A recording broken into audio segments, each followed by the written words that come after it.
good morning. It is 7 a.m. Monday, March 10th, 2025. Welcome to On New Jersey Mornings. I'm Ken Rosato. We will take your calls at 888-658-0234. 888-658-0234. Sunny, milder today, highs in the mid-60s. We head to meteorologist Mike Pavetta with a first check of the Garden State forecast. And by the way, Mike, today is National Napping Day. So if you had any Oh, thoughts wow. about it, I'd say we should practice during the program. What do you think? That sounds like a wonderful idea. Napping pro right here, work in the morning shift for 15 years. I learned Having how a to do it at baby. 18 minutes. You wake right up, that little cat nap, just perfect. It's And actually it's the one of best those time. days, 20 to it 30 really is. minutes, doctors say is the hmm best time. Just so you know. I'm sorry That's to it. And step then on when you. Go your ahead. body wakes you up naturally, you're like, okay, I can Yes. get into this groove. On a day like today, maybe take a nap outside in the sunshine under a tree in a park, because with highs that will climb into the mid 60s, like Ken mentioned, it'll feel fantastic. Light breezes too. I feel like it's been almost hard to enjoy that spring weather because the winds have been so gusty. That won't be the case today. A calmer breeze. It's chilly right now. We start off in the mid 40s, but remember, this is the afternoon high average temperature this time of year. So a big step in the right direction, warming it up through the morning into the afternoon, feeling quite pleasant. Wind gusts today will only get up to about anywhere between 10 to 15 miles per hour, so not that terrible. And we're already anywhere between 4 or 18 degrees above the temperature from this time yesterday. So much warmer, feeling quite pleasant, and staying dry all day today. We were clear last night, had a beautiful evening with a very pretty sunset. We start off this morning similarly, nice and clear, just a few thin clouds crossing central New Jersey, but it's all about the warm up today that will send our highs well above average. Even the futurecast putting our temperatures back into the low 60s by 1 o'clock today, a real nice warming trend. Get all the way up to 65 in Trenton by 4 p.m. and 64 in Hackensack by that time as well. Now, the only place where it will feel a lot cooler is along the shoreline. This Toms River temperature is actually set back a few miles, which is why it reads 65 degrees. So yes, over toward the Pine Barrens, it'll heat up much more quickly. But down on LBI, 48 degrees. That's your high temperature, because the wind coming off of a 39-degree ocean will feel so much cooler. Same for you in Long Branch. Along the shoreline, much cooler today. Staying nice and mild throughout this evening, not all that chilly. Starting off tomorrow, in the low 40s, upper 30s. Still not terrible. But then tomorrow, look at this. We're pushing 70 by tomorrow afternoon. Upper 60s across most of the state. Again, save for the shoreline locations, and with that sunshine remaining. Now, Wednesday sees a big change in terms of temperature thanks to a wind shift. Those winds that have been blowing from the south by then for the last 2 days will switch from the north and west. That'll make it feel much cooler. So nice and dry, warming up well into the 60s tomorrow, and then we see a cooler trend by Wednesday. That'll bring us back down into the low 50s with clouds to finish out the week. We'll give you more of those details coming up with another check of your forecast. All right. Thank you so much, Mike. By the way, just so that you know, yes, someone's going to comment. He's got a lot of color. I bet you he was in Florida. Yes, I was in Florida, as you know. You look like you got color too, and you weren't in Florida. What's the I deal? was in the backyard yesterday. That's how much sun that's how the sun was shining yesterday. In-laws backyard on Long Island, just like this, doing the Pauly walnuts without the mirror. Just had the nice Oh, yeah. slab of Italian backyard white concrete reflecting that albedo. Made it great. You paint a picture like it's nobody's business, Mike. That is just perfect. Yeah. And this, honestly, the sun is so intense this time of year because Mhm. it's dry. And when it's dry, you don't get any of that atmospheric mush. So that like it's severe, clear, deep blue in South Right. Florida right now, lower Yeah. humidity. And so when the sun is out, I make the mistake. Usually I don't wear sunblock, but I was not laying in the sun. This is from literally walking around. And that's how Yeah. intense, but it's a warning to make sure that you wear sunblock no matter what. So that's my mistake. Don't do what I did. Wear sunblock. So We're gonna have that UV forecast coming up pretty soon. amen. I can't wait, actually. Thank you so much, Mike. Much appreciated. And in terms of traffic, we still have that problem in Wharton. This is I-80 westbound. It is just, I'm sorry, I-80 eastbound by exit 30. You think by now I'd have it memorized. By exit 34 going through Wharton. Everybody being detoured off. That's again causing about a 20 to 30-minute delay at this hour, but it usually gets worse through the morning. Just be where it's going to be another couple of weeks, but it looks like they're seeing a light at the end of the tunnel. So we'll tell you about that as the morning goes on. Our time now is 7:05. A Newark police detective investigating a group believed to have illegal guns Friday night shot to death before he could even get out of his vehicle. And a second officer also was injured. A 14-year-old now faces murder, attempted murder, and weapons charges, though we are told that the Attorney General of the state of New Jersey will not charge that 14-year-old as an adult. He will be charged as a juvenile, which means he will get a slap on the wrist, probably get some JD, and get to live his life while the family of this police officer will have to endure without him in their lives forever. Think about that. That is when you have a liberal in charge of prosecuting a 14-year-old. In the state of New Jersey, if he was 15, he can automatically be charged with murder. At 14, it's the judgment of the Attorney General, and they decided, no, 14-year-olds, okay, you can kill a cop. So what message does this send to drug dealers and gangs? If you want to kill a cop, give the automatic weapon to the 14-year-old. Let him shoot up the cops all they want, and nothing will happen. Nice job, Platkin. You really know what you're doing. Good guy. Let's wait till the next election, pal. In all, 5 people are in custody. 26-year-old detective Joseph Azcona, a 5-year veteran, pronounced dead at University Hospital early Saturday. The second officer is expected to recover. Just pathetic. Just pathetic. That should never have happened. It is now 7:06. One person is dead after a crash involving a car that was going 118 miles an hour. Again, this is involving a minor. It happened late Friday night at the intersection of routes 37 and 166 in Ocean County. That minor now facing a number of charges after crashing into a black Toyota Camry, instantly killing the Toyota's driver and the front seat passenger. 2 backseat passengers remain in critical condition this morning. Police say the underage driver of the BMW being charged with aggravated manslaughter, among other charges. It is 7:06. It is amazing that nobody was killed during a collision between a car and a truck in Gloucester Township early Saturday morning. Police say the driver of the car tried to illegally pass the truck, ended up wedged underneath the back of the truck. So the trailer was there. I guess the guy thought he could get around the trailer and ran right under it, crushed the car's roof. The car's driver was hurt, but lucky to be alive. The car's passenger suffered a broken arm. Police say they're still investigating the incident. 7:07. Canadians know their next prime minister. He is former central bank governor of Canada, Mark Carney. Carney won the Liberal leadership race last night after telling cheering supporters that, quote, Canada will never become part of America in any way, shape, or form. Now, mind you, the system in Canada is different from the U.S. So what happens is the ruling party gets to pick its own leader, and that leader is the prime minister.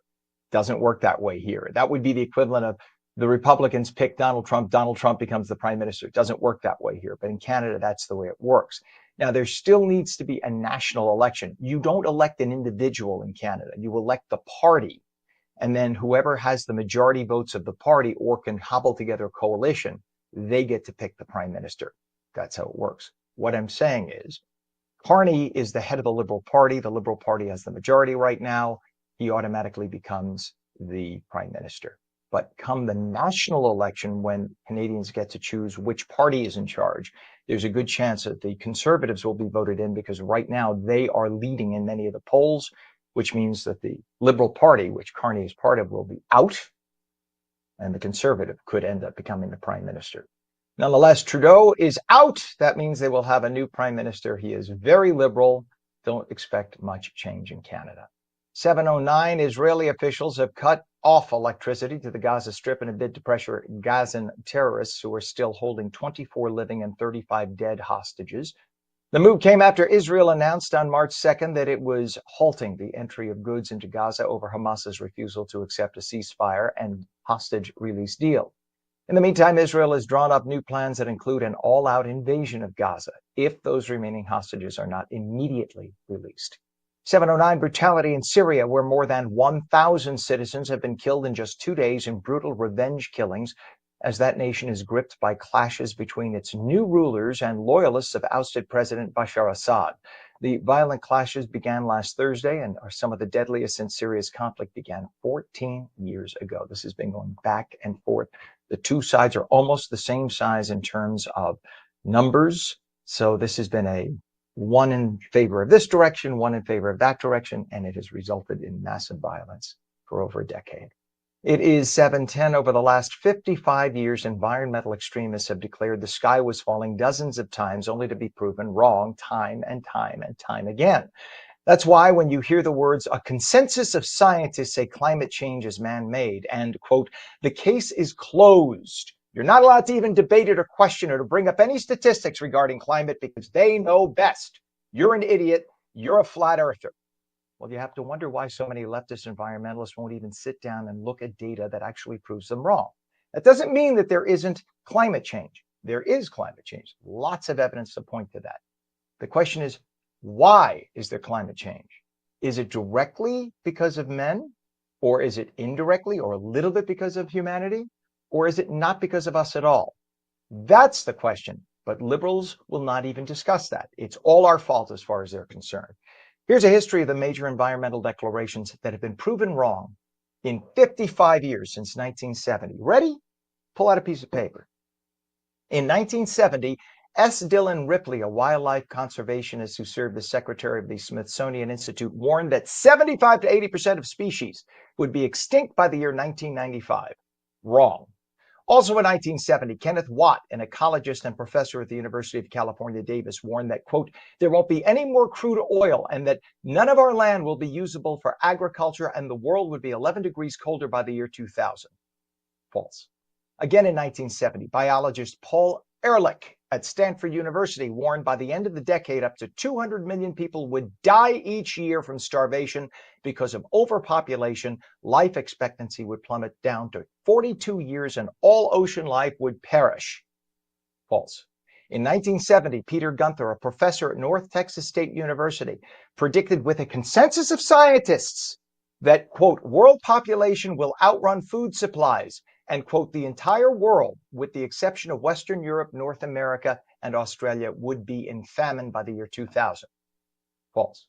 In 1971, Dr. S.I. Rasool, an atmospheric scientist at NASA, regarded as one of the greatest scientists in the world, predicted the coming of a new ice age within 50 years. I remember it like it was yesterday. Today, a lot of people say, oh, that never happened. We were taught this in grammar school when I was a kid. I'm born in 1967. I was 4. I remember I was in kindergarten. By the time I was in the first grade, there were signs up on our wall in a Catholic grammar school talking about this. False. In 1975, Ehrlich, the Stanford biologist, warned 90% of tropical rainforests and 50% of species would disappear within 30 years. False. In 1988, Hussein Shihab, Environmental Affairs Director of the Maldives, warned that his island nation would be completely underwater in 30 years, which wouldn't even matter because experts also predicted the Maldives would run out of drinking water by 1992. All false. You can go there on vacation. It's gorgeous. Expensive, but gorgeous. Number 8. In 2004, a Pentagon analysis warned of global anarchy due to climate change. Major European cities would be underwater by 2020, at which point Britain would suffer from a, quote, Siberian climate. You can go to Britain right now and have a lovely time in the springtime. It's all false. In 2008, when I used to work at ABC News, Bob Woodruff, who was the ABC News main anchor at the time, he came back from the Middle East after a severe head trauma. Very, very nice man, by the way. He hosted a 2-hour climate change special that warned that New York City would be underwater by 2015.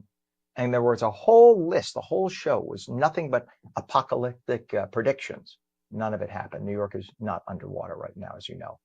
And in 2009, former Vice President and climate activist Al Gore, who became worth hundreds of millions of dollars since leaving the vice presidency by pushing the climate agenda, he predicted the Arctic Ocean would have no ice by the year 2014, which is the same thing Greta Thunberg said would happen by 2022. They were both wrong. All I'm saying is the consensus of scientists argument is stupid. There is no such thing. You know that there was a consensus of scientists that said the Earth was flat. That was back in the 1400s. And that's why Christopher Columbus decided he would sail to prove that it wasn't. He said that there would be an alternate route by going around the Earth, proving the Earth was round, right? Because he thought you can get to India. He didn't realize there was such a thing as America that we have today by going the other way to prove the Earth was round. And that by going in the opposite direction, you would come back to the backside, proving the Earth was round. And there were other scientists, a few of them at the time, who agreed with him. It wasn't that the whole Earth thought he was wrong. But the point is, this whole consensus of scientists nonsense is just that. There are about 1,000 very credible scientists today who say that the whole man-made global warming argument is not necessarily the case today. So all I'm saying is take it with a grain of salt. I'm not saying we should be polluting. I'm not saying you should be smoking cigarettes. I'm not saying you should be putting garbage in the water. What I am saying is using a drinking straw is not going to spell the end of the earth in a day. Use reality here. It is now, what is our temperature? Excuse me. It is now 38 degrees at 7:15 when we come back. Politics in Trenton explained like nobody else can. New Jersey Globe editor David Wildstein will have the inside edge. Actually, he's off today. We will have the great Joey Fox from Washington, D.C. telling us about politics. Sunny and milder. Meteorologist Mike Pavetta says highs way up to the mid-60s. Enjoy your spring-like day. He'll be back with a full Garden State forecast, and we'll take your calls at 888-658-0234. 888-658-0234. You're watching on New Jersey Mornings. Do not go away.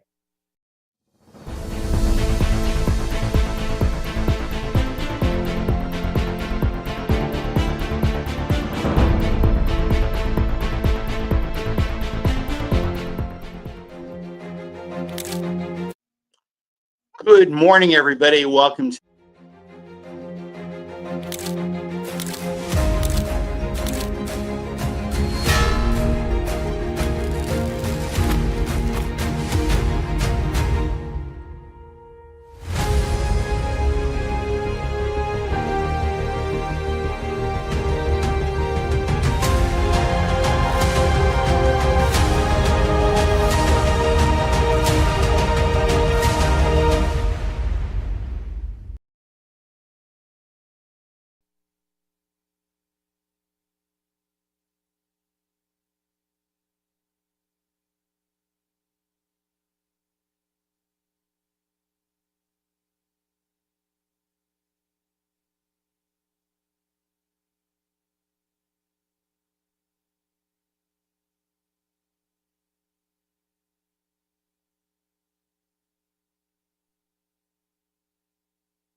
Mornings, I'm Ken Rosato at 7:18. We're taking your calls, 888-658-0234, 888-658-0234. Looks like I must have hung up on somebody just now, Pam. It says Zoom call called back. All right, I must have hung up. I'm sorry, call back if you called an accident and hung up on you. My fault.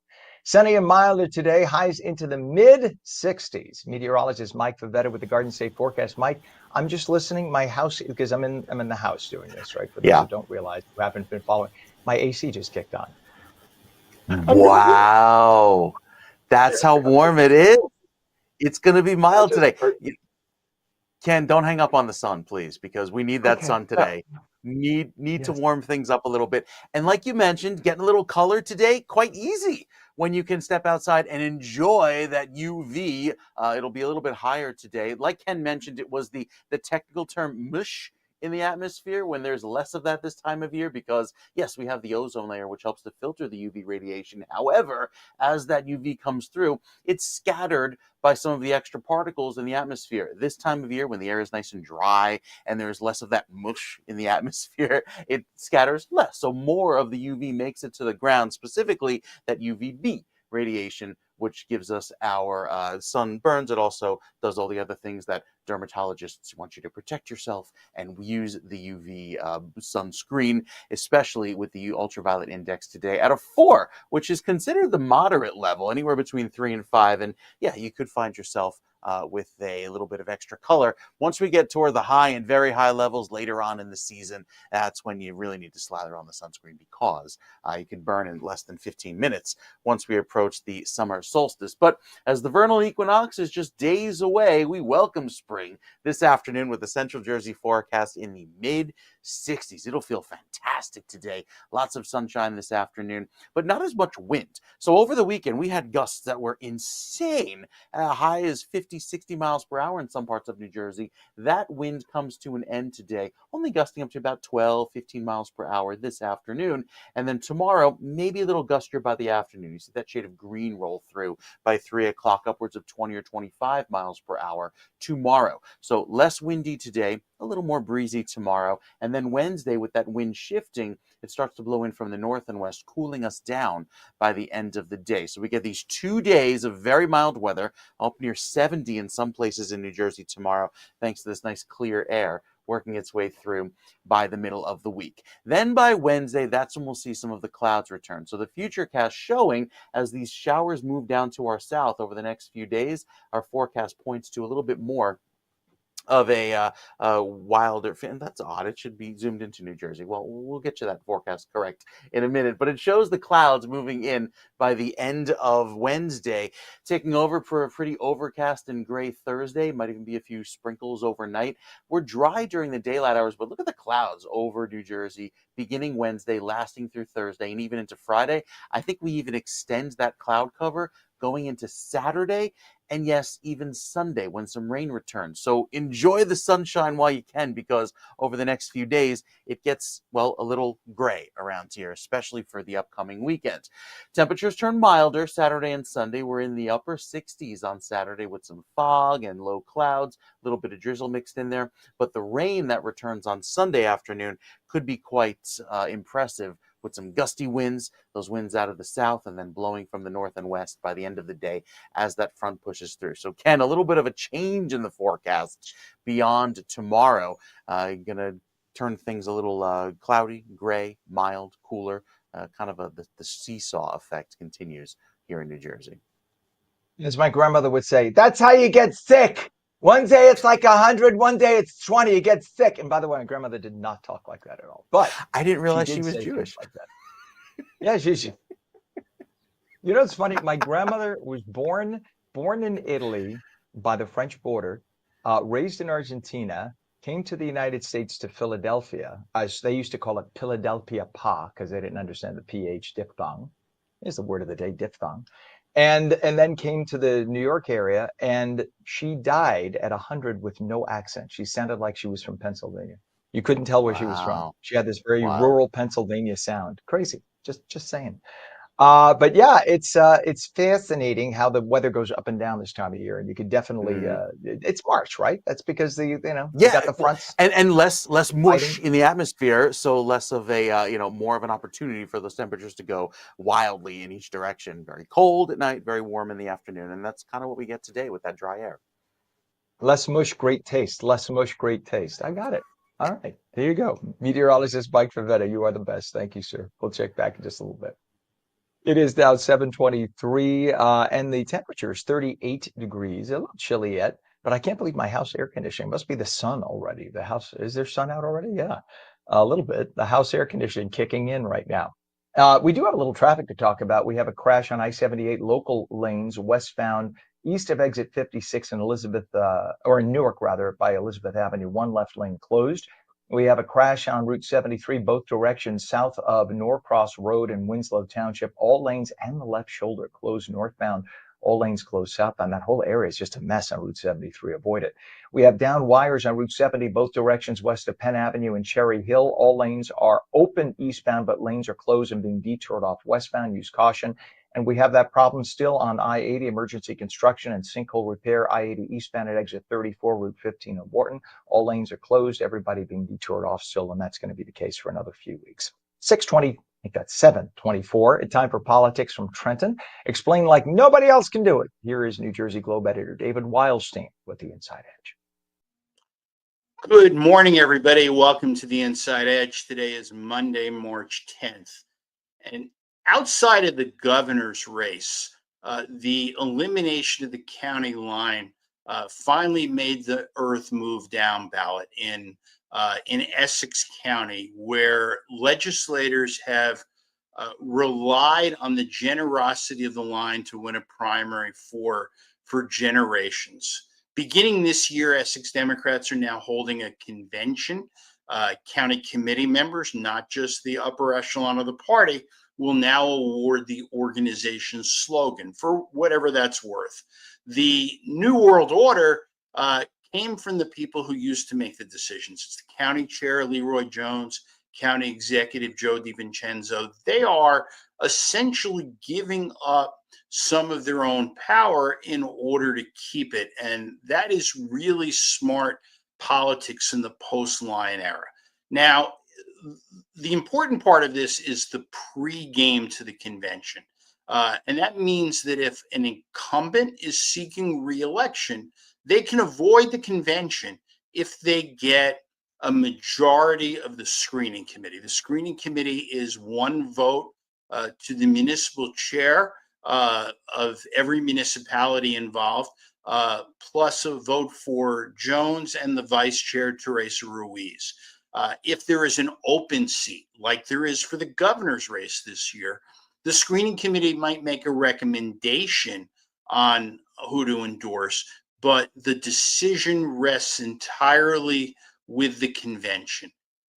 But because incumbents have a built-in advantage, what happened in Essex last night was really interesting. Now, first of all, there were supposed to be two contested races, but in the 27th district, Rosie Bagoli and Alex Enclazos Gill, they automatically move on with the slogan. They don't have to go through a convention because their opponent, Jimmy Spango, the mayor of Roseland, dropped out of the race. He entered the race at the very last minute, and then last night dropped out at the very last minute. But in the 28th district, there is at least one incumbent that's in trouble. It's either Cleopatra Tucker, who's served in the assembly for 18 years, or it's a first-term lawmaker named Garnett Hall. It's possible that one of them won't make it to the convention or out of the convention. The top vote getter last night was a young rising star named Chigozie Onyema. He is the West Ward Democratic Municipal Chair in Newark, and he got 7 of 8 possible votes. Tucker got 3, and Hall got 3, and Onyema got 7. And that means that both Tucker and Hall are substantially weakened headed into the March 22nd convention, and Onyema might be the front runner. Now, remember, the line is gone, and this is a fight over a slogan. Candidates can still file to run in the primary in June and see what decision the voters make. But this is a really, really interesting contest right now. That's it for today. Everybody have a great day, and I'll be back tomorrow. All right. Thank you so much, David. It is now 38 degrees at 728. The phone lines are open. We'll take your calls at 888-658-0234, 888-658-0234. When we come back, meteorologist Mike Favetta says sunny and quite a bit milder today with highs way up to the mid-60s. The full Garden State forecast in a moment. You're watching On New Jersey Mornings, seen daily on ONNJ.com, Roku, Fire TV, News On, Samsung TV Plus, Apple TV, YouTube, Facebook, and X, and now stream live on Rumble and Twitch at twitch.tv/OnNewJersey. We're coming right back.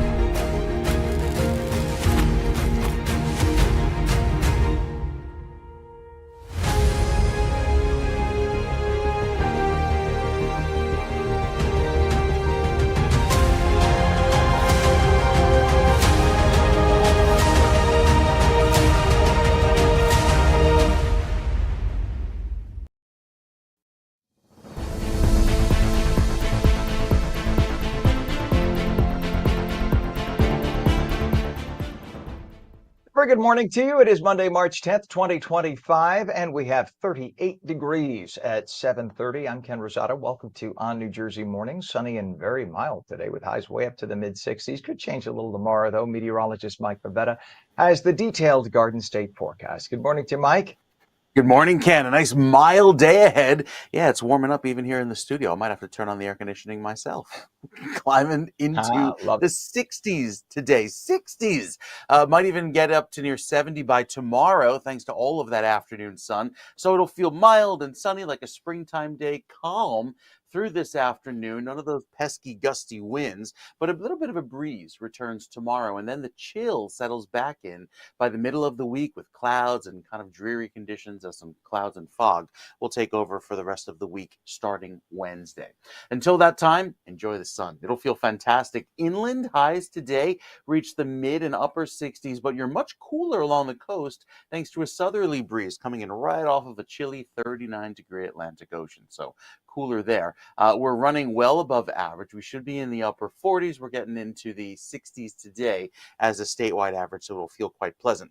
Now, with all the clear sky today, nice and dry, that's what will allow for the sun to make it feel much warmer very quickly. Without a lot of humidity this time of year, especially during the dry mornings and the dry afternoons, it allows the sun to warm things up very quickly. Even still, we're running dry through Thursday and Friday. That's our next opportunity when we see a little bit of rain that could come in, but the best chance is on Sunday, and that'll happen Sunday afternoon as a front pushes through, providing much of the rainfall that we're looking for later on this week. So a good 6 days of pretty dry weather, keeping air quality in the good range and keeping our sunshine around through this afternoon. So with any cloud cover staying to our south today and tomorrow, we're sunny through tomorrow afternoon.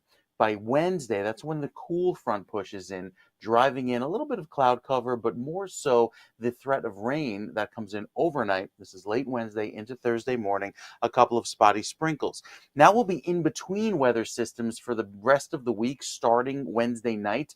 That keeps a lot of clouds overhead, a damp, kind of foggy position in the weather area going into that Saturday and Sunday, and also brings back temperatures that are much cooler into the end of the work week. So we'll enjoy the mild warming trend through tomorrow and then cool down for Wednesday. That's also when the clouds return. Overnights start off cool, not necessarily too chilly, but it's the afternoons that really don't warm up at all. Thursday into Friday sees clouds and fog as well lingering through Saturday, with temperatures warming back into the mid 60s for Saturday and Sunday, but then that rain comes in for Sunday, bringing in a good soaking by the afternoon. We'll take another check of your forecast and let you know what's going on hour by hour with your future cast and talk more about that lovely sunshine today, Ken. It's coming up in just a few minutes.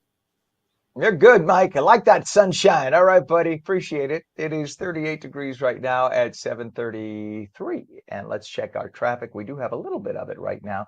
Disabled tractor trailer on the New Jersey Turnpike by the 95 express lanes northbound south of exit 72.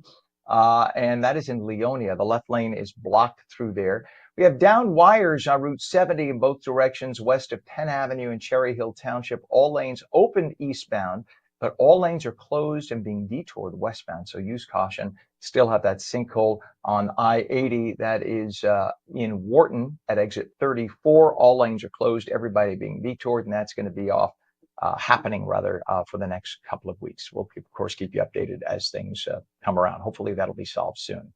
It is 7:34. A Newark police detective investigating a group believed to have illegal guns Friday night was shot to death before he could even get out of his vehicle. And a second officer also was injured. A 14-year-old now faces murder, attempted murder, and weapons charges.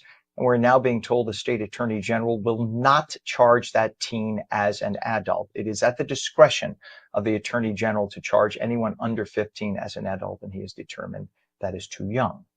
So it's okay to have a semi-automatic weapon and to shoot dozens and dozens of times at a police officer who hasn't gotten out of his car yet, a young police officer at that, a minority police officer at that. And it's okay, according to the Attorney General in New Jersey. No big deal. In all, 5 people are in custody. 26-year-old Detective Joseph Escona, a 5-year veteran of the force, was pronounced dead at University Hospital early Saturday. The second officer expected to recover. If you are as outraged as I am, you might want to call Mr. Platkin, the Attorney General, and let him know about your outrage.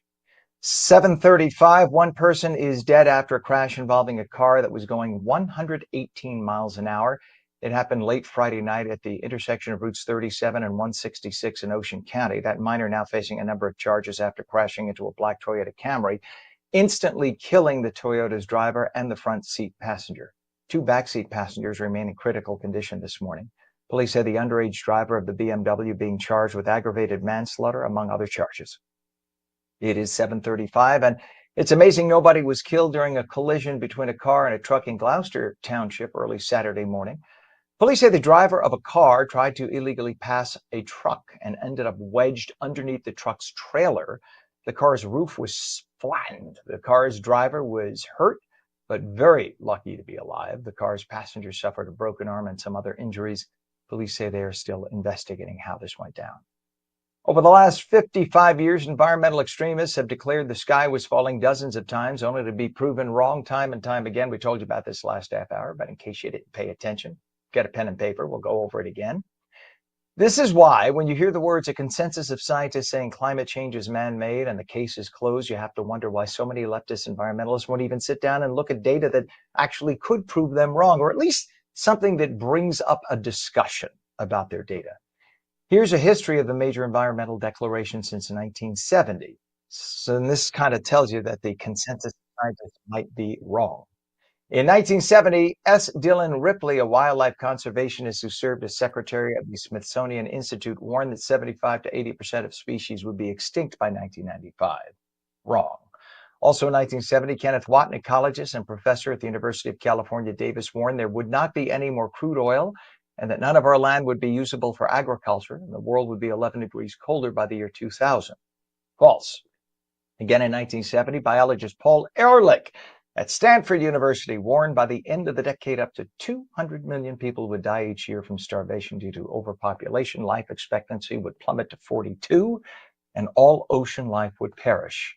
False. In 1970, Peter Gunter, a professor at North Texas State University, predicted the world population would outrun food supplies, and the entire world, with the exception of Western Europe, North America, and Australia, would be in famine by the year 2000. Never happened. In 1971, Dr. S.I. Rasool, an atmospheric scientist at NASA, predicted the coming of a new ice age within 50 years. Didn't happen. I remember being taught that in Catholic grammar school. In 1975, Ehrlich, the Stanford biologist, warned that 90% of tropical rainforests and 50% of species would disappear within 30 years. Incorrect. In 1988, Hussein Shihab, environmental affairs director of the Maldives, warned his nation would be completely underwater within 30 years, which wouldn't even matter because experts also predicted that Maldives would run out of drinking water by 1992. False. In 2004, a Pentagon analysis warned of global anarchy due to climate change. Major European cities would be underwater by 2020, at which point Britain would suffer from a so-called Siberian climate. Totally false. In 2008, Bob Woodruff of ABC News, a friend of mine, hosted a 2-hour climate change special that warned New York City would be underwater by 2015, among other apocalyptic predictions. Never happened. ABC News, by the way, never went back and ever talked about that post-2015. In 2009, former Vice President and climate activist Al Gore predicted the Arctic Ocean would have no ice by 2014. That's the same thing Greta Thunberg said would happen by 2022. It did not happen. Now, don't misunderstand. I am not saying that there is not climate change. Climate is always changing for 100 different reasons. Meteorologist Mike Favetta could tell you, and he may have different reasons, different answers than I am. And he is a scientist, so I'm not trying to say that I speak for everybody on this show, because I certainly do not. But I will say this. When we say a consensus of scientists and the case is closed and do not bring it up, that's when I say you should challenge anybody who says that. They could be right. They could be wrong. And I'm just telling you, there are about 1,000 scientists who say that the case is closed issue about climate change and why climate is changing. I say that it's not closed. It is open. Climate does change. Climate is changing. Is it entirely because of us? We don't know that. We don't know that. So the idea of using a sipping straw and you're killing the planet and polar bears will die and there'll be no more ice at the ice caps, at the polar ice caps. I'm saying tone it back a little bit. Let's take a look at the data once again before we are convinced of that.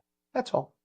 It is 7:40. The Secret Service shot a 27-year-old man near the White House early yesterday after an armed confrontation with law enforcement. Later at night, police reported a suicidal individual possibly traveling to Washington from Indiana. Officers spotted the man near the White House, and as officers approached, they say he was carrying a gun. A man shot at officers. They say they returned fire, striking him. A man was taken to the hospital, condition not yet known. 7:40. When you go to the beach this summer, you may be able to tell which men drink Coke and Pepsi. Listen carefully, ladies especially, maybe some men too. A study has suggested that soda consumption, cola specifically, may increase testosterone levels and the size of a man's testicles. I didn't write the study. This was from the researchers at the Northwest Minzu University in China, and it was actually published in one of their scientific journals called Acta Endocrinal. It was set out to determine the impact carbonated beverages such as Coke and Pepsi may have on fertility. Previous studies have linked soda consumption to reproductive problems, reduced sperm quantity, and reduced sperm mobility, suggesting if you drink a lot of Coke and Pepsi, you'd have problems having babies. This is suggesting the opposite, that you'll be more fertile. What scientists found now is that drinking carbonated cola helped give male mammals larger testicles, higher testosterone levels, and healthier sperm. When scientists fed male mice, so was the mice, these mice, a diet of carbonated cola for several weeks, they found a significant increase in testicle size by day 15. All right, pause in the story. Whose job is it to check the size of a mouse's testicles? And how do you apply for this job? And more importantly, why would you apply for this job? I'm just saying. That's just an aside. Okay, bring the brain back. Before you run out and buy a case of cola, gentlemen, it should be noted that earlier studies show male fertility does decrease when given a diet heavy in carbonated cola. So all I'm saying is this is one study. Okay, but according to this study, 15 days of drinking cola makes her big, whatever. 7:42, the last of the 4 Long Island wildfires that erupted on the edge of the Hamptons over the weekend and burned through 600 acres appears to be contained, but remaining smaller hot spots could still reignite. There's a lot of wind on Long Island right now. At one point, the fire could be seen 25 miles away. It's not yet known what sparked the fire, but as Mike has been saying, the region has been exceptionally dry this season. We need lots of rain. Nearly 1 in 2 humans on the planet today descend from a relatively small group of Indo-Europeans who were from the area that is now Ukraine. For centuries, historians have been searching for the cradle of civilization for this group. Now, researchers led by a Harvard geneticist who specializes in the study of ancient populations is making it possible to give a precise answer. It seems the peoples of Europe and West Asia, as well as everybody descended from their migrations across the globe, some 4 billion human beings alive today can trace their ancestry to Yamnaya. That's a small community of cattle herders who lived 5,000 years ago in what is modern-day Ukraine. So there you have it. It is now 38 degrees at 7:43, sunny, milder, highs into the mid-60s. Meteorologist Mike Pavetta comes back in a moment with your full Garden State forecast. We'll also talk to a priest in a church in Maplewood, New Jersey, a church where at least one young person who has sensory challenges can attend Mass and not be overloaded with sensory challenges, with bright lights and noise and the smells of incense. That sometimes challenges people who have sensory overload. The number is 888-658-0234, 888-658-0234. You're watching On New Jersey Mornings. Don't go away. We'll be right back.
Welcome back to On New Jersey Mornings. I'm Ken Rosato at 7:45. We're taking your calls, 888-658-0234, 888-658-0234. Sunny, mild today, highs into the mid-60s. That could all change a little bit tomorrow, so enjoy today. This is the perfect day to take a Jersey Mike's sandwich. I say that only because that's my favorite. I'm addicted. Go outside. Go to your favorite sandwich shop if you'd like. I'm just preferable for that. And enjoy a nice bite of a sandwich, as we like to say, where Mike and I are from, for lunch outside. 60s, mid 60s, Mike? I have a funny story about that. My cousin, when About she a was in sandwich? Italian class in high school, they were talking about how you say certain words in Italian. And she goes, okay, how do you say sandwich in Italian? She goes, oh, I know, sandwich. And of course, Oh the teacher's like, no, oh, come it's on, come panino. on. Panino. Panino. Take us out. Of Although if course. you say sandwich in Italy, they will know exactly what you're talking about. There's no challenge Hmm. about that because A lot American of those, yes, American those English has foreign gone words. universal. So It excellent. has. I There love is it. a, Go a have a big sandwich. Americanization. Foreign words. Hey, our forecast today, nothing but sunshine and mild weather today. Looking great up in northern New Jersey. Take that sandwich to go. Maybe dine al fresco over in Morristown, right on the green. 64 as your high. Less wind today, lots of sun, clear up in Sussex.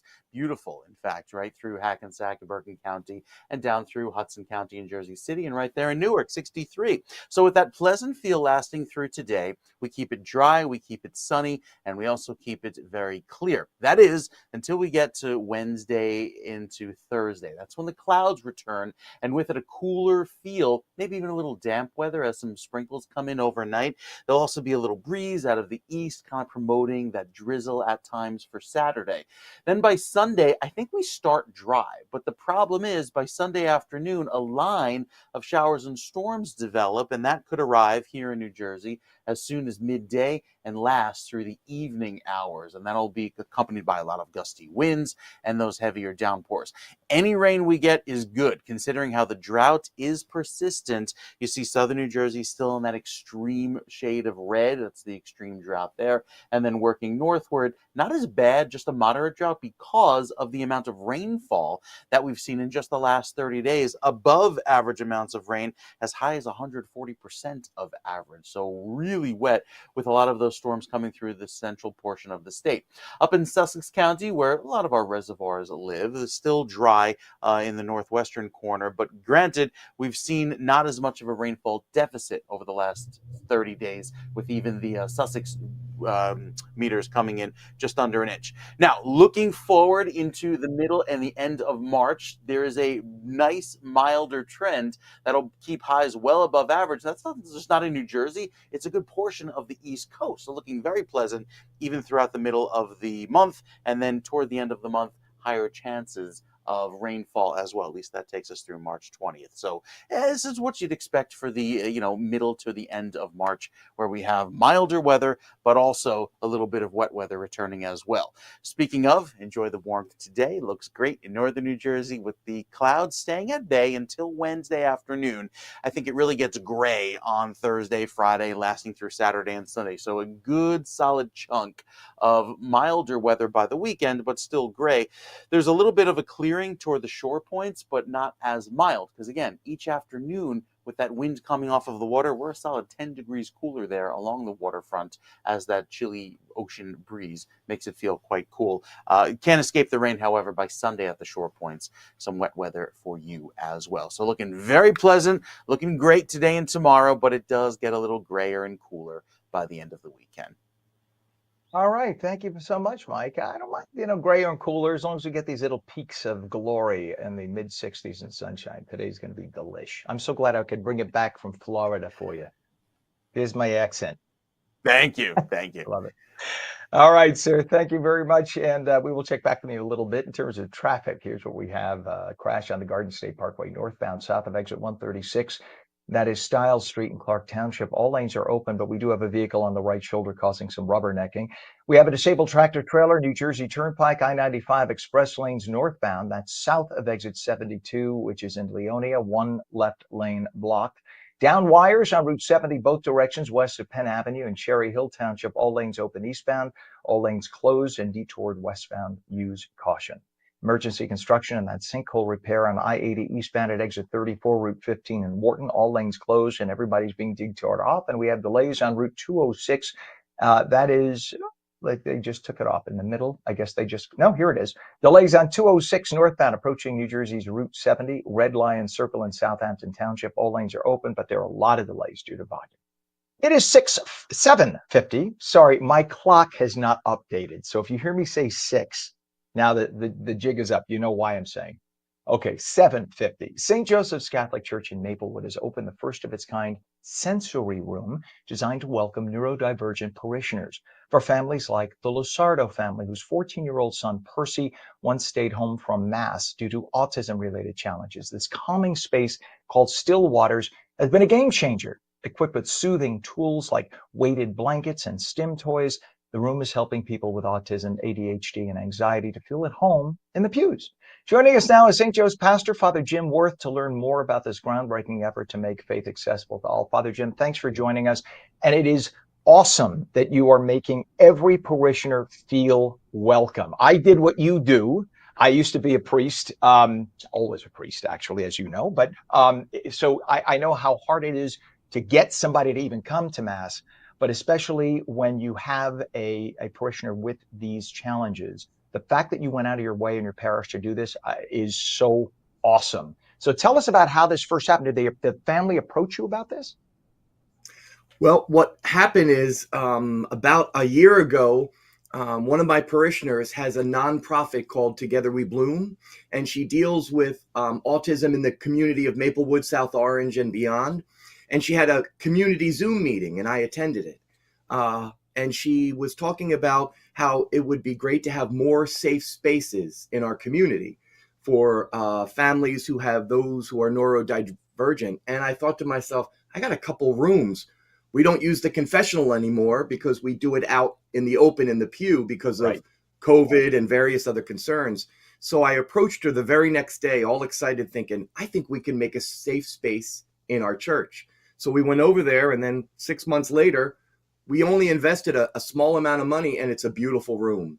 And what's great is my goal is we've had many parishioners with various levels of spectrum issues. And Mary Beth Walsh, whose son Ben has become a beloved in our parish, and he's somewhat nonverbal. So she started a lot of disability inclusion in our parish. And then Kim is picking up where she started. And what's great is it's not just for the Mass. It's also if a family member is walking down the street and their child is having an overstimulated moment, they can come inside our church because it's unlocked and the door is open for them to go in there, put the headphone on, noise reduction machine is in there, a rocking chair, weighted blanket. It's really, I'd love to see this take off in every church. I'm sure most churches have a spot. Thank you. They do. You know, I mean, because churches were built, of course, at a time when, you know, you had to accommodate the entire masses of the community at once. Sadly, not everybody comes every week. They're the Easter and Christmas Catholics. Not that there's anything wrong. We watch you there Easter and I say we like I'm still celebrating. But yeah, we watch you there Easter and Christmas for sure. Of course, that's how you maintain your Catholicism.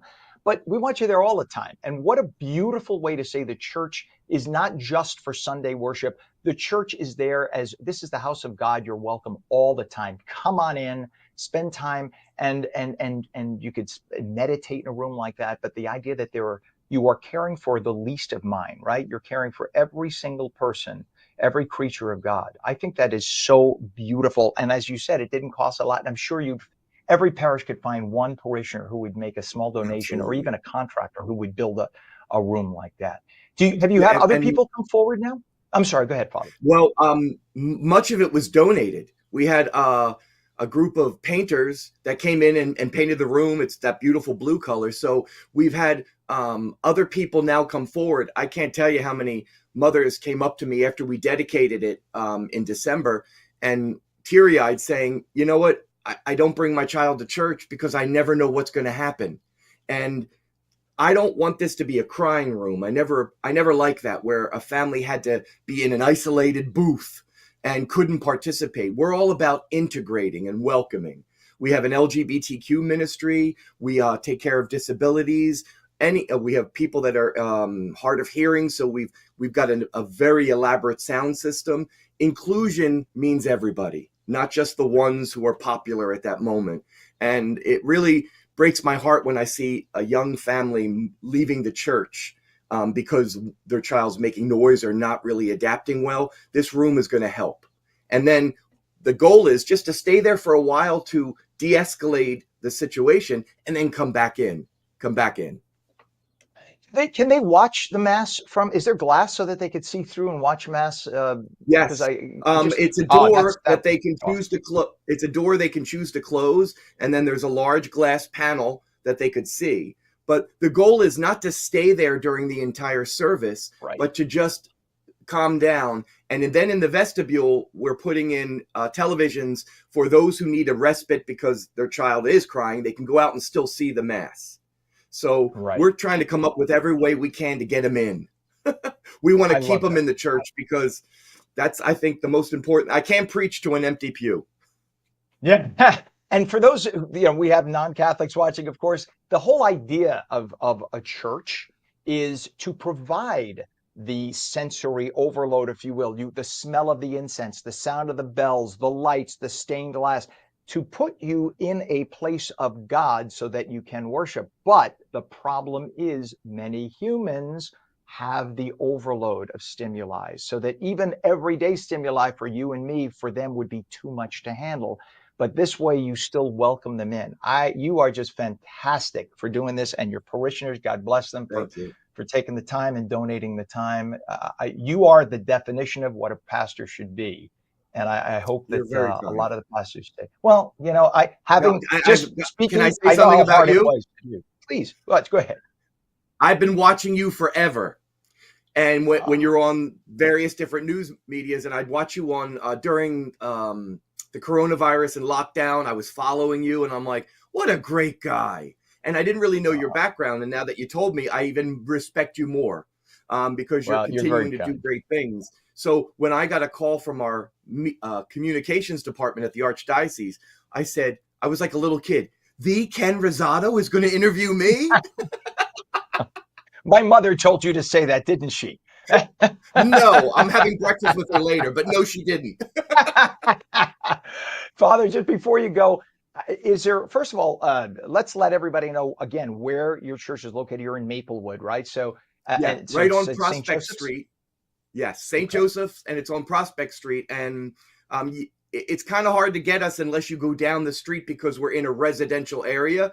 But it's a large, large church. And once people come in, they feel the warm welcome. They'll know it's the right place. You're awesome. And again, the room is called the Stillwaters Sensory Room. You could go into St. Joseph's Catholic Church in Maplewood, check it out, and stop by and see the good Padre and tell him I said thank you. There he is. I'm speaking like you're not there in front of me. And by the way, I just want to quickly mention, I forgot to mention here. I'm sorry, I can't let you go without mentioning that the parishioner Kimberly, is it Takacs and her nonprofit together? Yeah, Kimberly Takash. Oh, yes. Takash, forgive me. Quickly tell us a story about that, Father, before I let you go. Well, her and her husband, Axel, and their 2 children came to Maplewood, and they literally live up the street from us. And they started coming regularly, and they were getting involved. And I noticed that they both had some incredible talent. He's a professor at Seton Hall University, and she's a speech pathologist. And then I learned about Together We Bloom, and I said, this is great, because Maplewood is, you might have heard of this, they have Maplewood Fest, which is a big fair. Then they have Woodstock, kind of like New York. So they have all these amateur bands come. So she has a little trailer. So anyone who's overstimulated at the concert can take a break. And they go into the trailer and de-escalates the situation. Then they can come back out in mainstream. So I was so impressed by Kim's work. And she has an office here in our parish, so I get to see her on a regular basis. And we've been teaming up, and it's just been God has sent some incredible people to this parish, and I'm blessed. But Kim is a dynamo. awesome. That is awesome. And that's the church is supposed to be that. The church is supposed to be the epicenter of the community where you come. And that's why the churches, in the old towns in Europe, they're always in the middle of the town or at the top of the hill, because that was the gathering place. It was the city hall. It was everything. Spend as much time in your Absolutely. church as possible. Do everything you can. Make that your epicenter of your community, and you'll see a lot better things happen in life. Father, Amen. thank you Preach so it. much again. Yeah, I'll come in anytime you want, Father. Father Jim All Birch, right. St. Joseph's Catholic Church in Maplewood. God bless you and what you're doing. God Sensory bless rooms for you. neurodivergent. Thank you, neurodivergent Thank you. parishioners, caring like you're supposed to be doing and doing it right. I appreciate you. Have a wonderful day. Come by anytime you want and be on again. We'll love you. Have a good day, Father. Okay. Thank you. God bless. God bless you. Thank you. It is now 38 degrees at 7:59. The phone lines are open. We'll take your calls at 888-658-0234, 888-658-0234. When we come back, meteorologist Mike Pavetta says sunny, milder highs in the mid-60s. Full Garden State forecast in a moment. You're watching On New Jersey Morning, seen daily on ONNJ.com, Roku, Fire TV, News on Samsung TV Plus, Apple TV, YouTube, Facebook, and X. And now stream live on Rumble and Twitch at twitch.tv/On New Jersey. We're coming right back.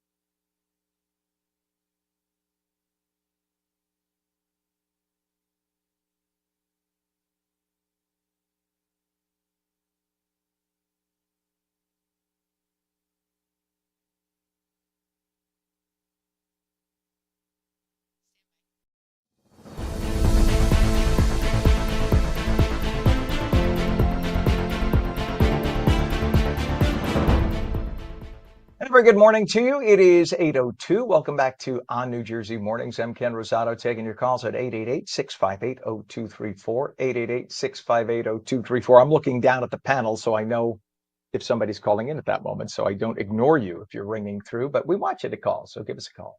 Sunny and milder, highs in the mid-60s. Head to meteorologist Mike Pavetta with a first check of the Garden State forecast on National Napping Day. Mike, Yeah. I'm going to go take a nap in the mid-60s outside and then give you a big bacione for all this beautiful weather. It's a good day to do it. I'll just be, hugging and kissing everyone outside today and enjoying that awesome spring-like weather. Of course, with the eyes bugging out because of the springtime allergies, you might be feeling them, given how the tree pollen tends to respond first to the longer daylight hours. And as we approach the vernal equinox, meaning equal days, equal nights, we'll see those longer daylight hours today with the sun setting nice and late. Well, also because we set the clocks ahead an hour over the weekend. That's allowing temperatures to feel cooler this morning, but it'll feel very pleasant with a nice late sunset after 7 p.m.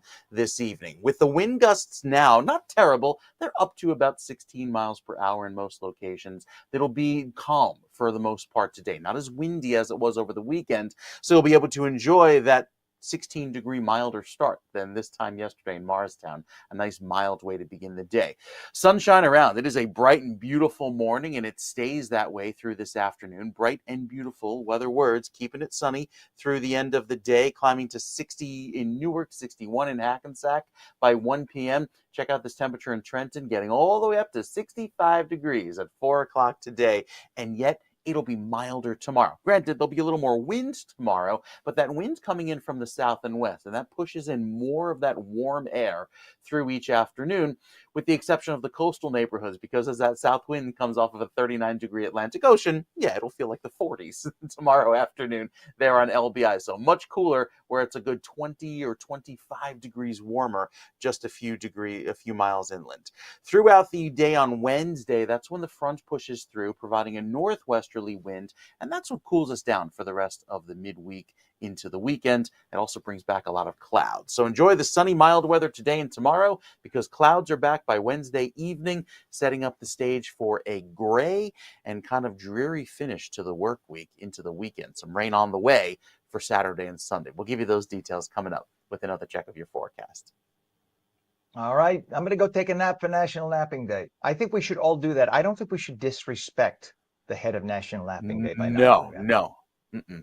I'm just saying. All right, buddy. We'll check back with you in a little bit. Thank you, Mike.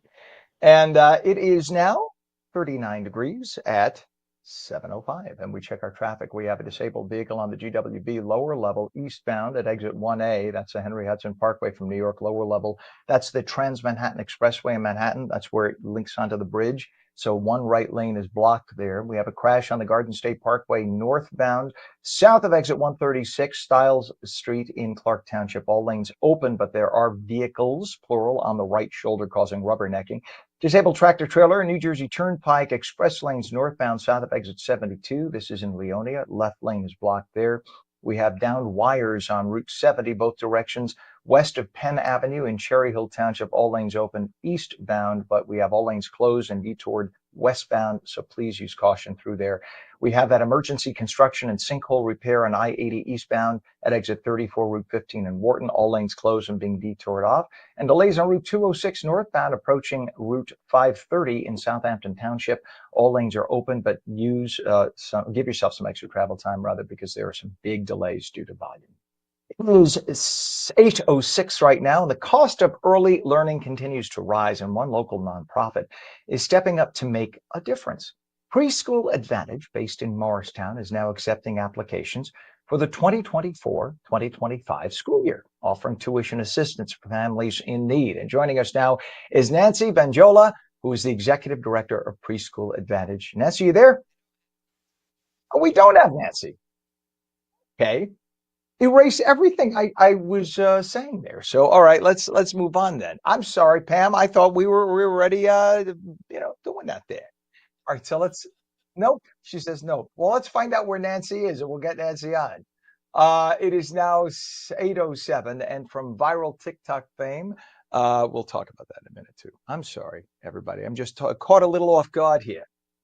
We do have sad news that happened, of course, on Friday. A Newark police detective investigating a group believed to have illegal guns Friday night was shot to death before he could even get out of his police cruiser. And a second officer also got injured. A 14-year-old now faces murder, attempted murder, and weapons charges. We're now being told, by the way, that the state attorney general will not charge that teen as an adult. And all 5 people are in custody. 26-year-old detective Joseph Ascona, who is a 5-year veteran, was pronounced dead at University Hospital early Saturday. The second officer expected to recover. In the state of New Jersey, if you are 15 or older, it is pretty much to the discretion of the prosecutor to charge you as an adult. At 14, it requires it to be elevated to the state office, if you will. So the Attorney General of New Jersey can charge this young man as an adult, but has opted not to, even though a young police detective was slaughtered, shot dozens of times by a semi-automatic weapon, but not by the weapon. It was by the teen, the 14-year-old behind that weapon. So I know that many on the left are going to make the argument, well, if you'd only ban semi-automatic weapons, well, he would have been shot with something else otherwise. He would have been shot with a handgun. He would have been stabbed. I mean, this kid wanted to kill a cop, clearly. That is what this child achieved, right? 14-year-old. And what gets me is the same people on the left who would make the argument that a 14-year-old can determine that they should become transgender and have their body parts cut off.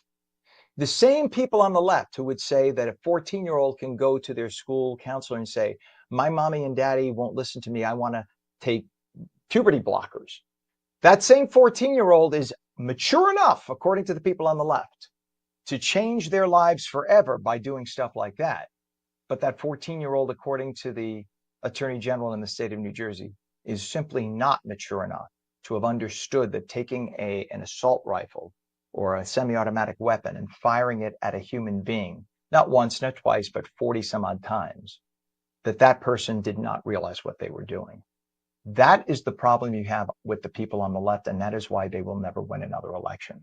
Except for in the state of New Jersey, where people keep voting for people on the left like this and not understanding the consequences of voting Democrat over and over and over again. We now have a dead cop, a person in his 20s with a whole future ahead, a person who wanted to help his community, by becoming a police officer and dedicated his life to that and is now dead. Just think about that the next time you go to pull the lever for Democrat in the state of New Jersey. 7, I make that 8:10 right now. One person is dead after a crash involving a car that was going 118 miles an hour. It happened late Friday night at the intersection of routes 37 and 166 in Ocean County. That minor now facing a number of charges after crashing into a black Toyota Camry, instantly killing the Toyota's driver and the front seat passenger. 2 backseat passengers remain in critical condition this morning. Police say the underage driver of the BMW being charged with aggravated manslaughter, among other charges. And it is amazing that nobody was killed during a collision between a car and a truck in Gloucester Township early Saturday morning. Police say the driver of the car tried to illegally pass the truck and ended up wedged underneath the back of that truck. The car's roof literally was crushed flat. The car's driver got hurt, but amazingly is very much alive. The car's passenger suffered a broken arm. Police say they are still investigating the incident. The majority of official documents signed by President Biden allegedly used the same auto pen signature, now raising concerns over the former president's mental capabilities and putting into question whether he actually did order the signature of relevant legal documents. See, if you look at every other president in history, the autoclave or the auto pen signature on their executive orders and on signing of laws, that was reserved usually for when they were on Air Force One and they couldn't physically sign the document, or if they were visiting another country, but they could not sign a document and it needed to be signed into law. Under President Biden, 90+% of all the documents signed were signed by autoclave or auto pen, not signed by his actual hand. That now raises questions. Was he even mentally cognizant enough to understand that these things were being signed? Because it doesn't look like it. And when asked who did the signing, who authorized the autoclave, we're not getting answers from the former Biden administration. Of course, Biden's people are saying he did. But when questioned on a couple of occasions, in fact, in one case by the Speaker of the House, Johnson, asking about a specific law that was signed by the president denied ever signing it, which suggested he wasn't even aware that it was signed, but it was signed by the auto pen. So now the question is, did the president sign all those documents that have been signed Joseph Biden? The only time you see a major document signed by Joseph Biden that did not get signed by auto pen was when he gathered to sign that he was dropping out of the race last year. He signed a note with his hand. Otherwise, everything else, it seemed, was signed by autoclave. So all those executive orders he allegedly signed, allowing the border to be wide open, et cetera, et cetera, et cetera. The question now is, was he the one signing it, or was there some cabal of leftists behind him responsible for signing all these executive orders, making them null and void? So these are valid questions, I think, that need investigating, and I'm sure they are being investigated right now. For the first time in 15 months, job gains for native-born Americans, U.S. citizens, have exceeded the job gains for migrant and foreign workers.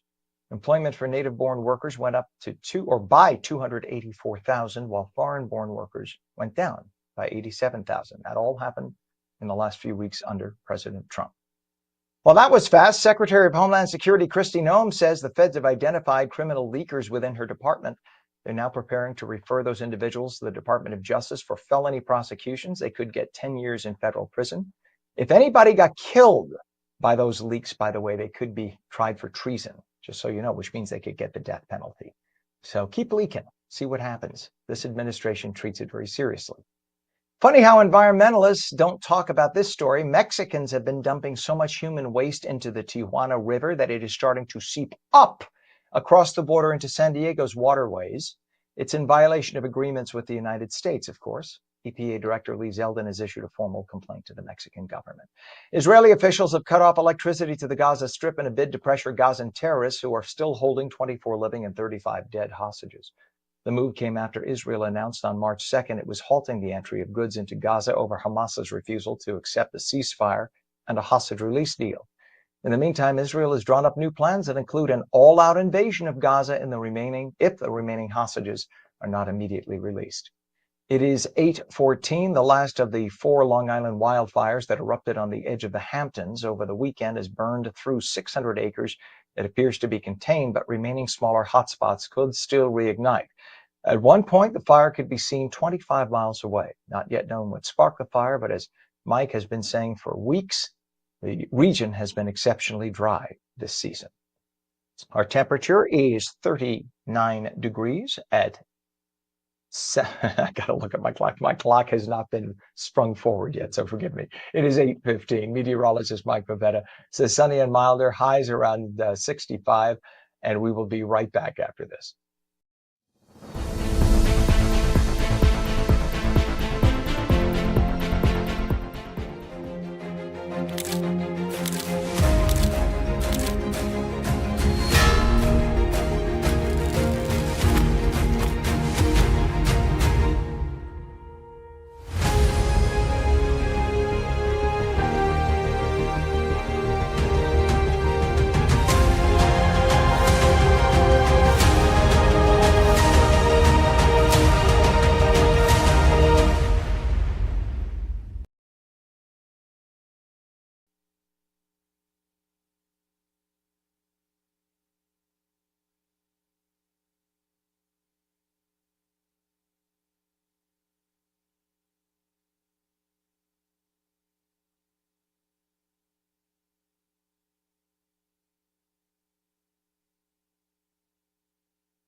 And a very good morning to you. Welcome back to ONNJ Jersey Mornings. I'm Ken Rosato. It is 8:17, and I am frantic looking to my left. And do you know why I'm frantic looking to my left? It is because this is what happens when the clock in front of you has not updated. I was away until late yesterday, and my clock, which is supposed to be sunk electronically, I know you're like, Ken, we don't care about this. I'm just letting you know. It still says that it is 7:17, 52, 53. I'm just letting you know. This is a challenge. Anyway, the U.S. government may ban the AI app DeepSeek from all government phones and computers, and we'll talk about that in just a moment. But if you want to have mild weather, a beautiful day, we're going to give it to you. Let's go to meteorologist Mike Pavetta, returning now with the full Garden State forecast. Mike, what is this sandwich weather that we're talking about? See, I am so thrown off right now. It throws you back because, like you, I also have two of those atomic clocks. They don't really work. You still have to manually set them. It's life, right? I feel like it's a gimmick. I mean, yes, there is the frequency in the air that can set it. I'm sure Fisher could tell us more about it, the tech wizard that he is coming up, but still, it's going to be a beautiful day to get outdoors and maybe just forget what time it is, because you see highs like this in the mid and upper 60s with sunshine and say, who cares? Temperatures of 64 back over toward Freehold and Matawan, climbing into the upper 50s, even along the shoreline. It'll feel cooler along the immediate coast thanks to those gusty winds coming off of a very chilly ocean. But beyond that, winds won't be that great today. It'll be nice and calm and pleasant. Tomorrow is where some of the gusts return, especially in the afternoon, upwards of 20 or 25 miles per hour. Granted, with a temperature that nears 70 in some parts of central and southern New Jersey, away from the coast, that'll feel very nice. And it stays sunny all throughout the afternoon. Wednesday could bring back some clouds with that front passing through, but also changes the wind direction and allows for a bit of a gustier northerly breeze to cool us down. So plenty of mild air, lots of sunshine today and tomorrow. And then we head into the next few days with that milder trend. Highs going to 65 over toward Trenton today, but I think easily pushing that 70-degree mark tomorrow. After a little bit of a cooler start, 68 in Trenton, 66 in Flemington, and up toward Newark and Hackensack, even the northeastern corner of the state. Very mild weather. Tomorrow night into Wednesday, as the cooler weather shuffles on in, it'll bring with it a northerly breeze, and that also invites that front in to come from the west, helping us to cloud up by Thursday. So the end of the week, very gray, much cooler. Will likely only stay in the 40s and low 50s each afternoon. And with the limited sunshine, there's also a chance of drizzle around throughout Saturday. Once we get into Saturday night, the front moves in from the west, providing a very gusty wind. So we're not done with the winds just yet. It also brings in some pretty heavy rainfall by Sunday afternoon that could give us a good soaking by the end of the day. We'll talk more about the rest of the weather day by day, coming up with the 7-day forecast, Ken. It's in just a few minutes. You know, when you say day by day, immediately I think of Jesus Christ Superstar and day by day. Maybe I'm just a little too old. I don't know. I think I am. But there you go. It's that time Thank you of so year, much. right? As we're in Lent, we're kind of in that whole season. Yeah. We're entering our second week. We had a priest down. We had Father from from St. Joseph's Church. We'll just, do a little day by day. I think that's a good idea. All right. Thank you very much, meteorologist Mike Pavetta with the Garden State forecast, and a nice one today and an ugly one tomorrow, but that's the way it works. It is now 8:21. We have 39 degrees, and we do have a disabled vehicle on the Garden State Parkway northbound south of the Bergen Toll Plaza in Saddlebrook. One left lane blocked. The disabled vehicle on the GWB lower level eastbound from exit 1A, the Henry Hudson Parkway, to the lower Trans-Manhattan Expressway in Manhattan. We have a down wires on Route 70 right now, both directions west of Penn Avenue and Cherry Hill. All lanes open eastbound, but all lanes are closed and being detoured westbound. We have delays on that's it, right? No, we have one more. Route 1 northbound, Harrison Street in West Windsor Township, all lanes open, but massive delays due to volume there. And of course, the eastbound, we still have that sinkhole with emergency construction repair. Exit 34, Route 15 in Wharton, all lanes are closed and being detoured. It is 8:22, and the Trump administration is weighing a ban on Chinese AI chatbot DeepSeek from U.S. government devices over national security concerns. And Apple has rolled out some new devices. To weigh in on these and other topics this morning is brand and digital strategist Fisher, who can be found on X, Threads, and Instagram with username @Fisher, and through his website, fisher.media. Good morning to you, Fisher. What are these new Apple devices that rolled out last week? Yeah, it's fantastic, especially for, as you know, a big Apple fan like myself. We have 4 new devices to talk about: 2 iPads, a new MacBook, and a desktop Mac, which we'll get to. So first up, the new iPad Air. It has the M3 chip in it, which is fantastic. Comes in 2 sizes, the 11 and 13-inch screens. Starts at 128 gigabytes, and it goes all the way up to 1 terabyte worth of storage now.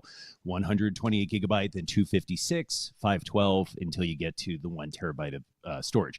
11-inch screen starts at $599. That is, again, without all the customization. So you can change the amount of memory that you have and the amount of storage and other things. Starts at $599. The 13-inch starts at $799. The new iPad Air would be perfect if you said $599. That's expensive. You're right. The more affordable of the iPads is the new iPad with the A16 chip. Now, just if you're wondering why is one with an A chip and the other one with an M, the M chip is typically for Macs, and the A chips are the typical chip that you find in your iPhone. So this iPad runs on an iPhone-based chip. It, again, is the most affordable of the iPads, starts at 128 gigabytes worth of storage, and that starts at $349. Now, the main difference between this iPad and the others, it does not support Apple Intelligence, which is the new AI, Apple Intelligence for Apple. New MacBook Air, fantastic. M4 chip is where we start with this. It has 2 sizes, a 13 and 15-inch screen, so very manageable, not a huge Mac if you want to put it in a backpack. The 13-inch starts at $999, and the 15-inch starts at $1,100, or actually almost $1,200. Base models start with 18 gigabytes of memory, which is great, and 256 gigabytes of storage. And finally, I may or may not have. I definitely did order this, waiting for it to come in. The new Mac Studio. It is basically Apple's version of a desktop computer. Last release for the Mac Studio was 2022. That's what's running everything that I am coming to you from right now.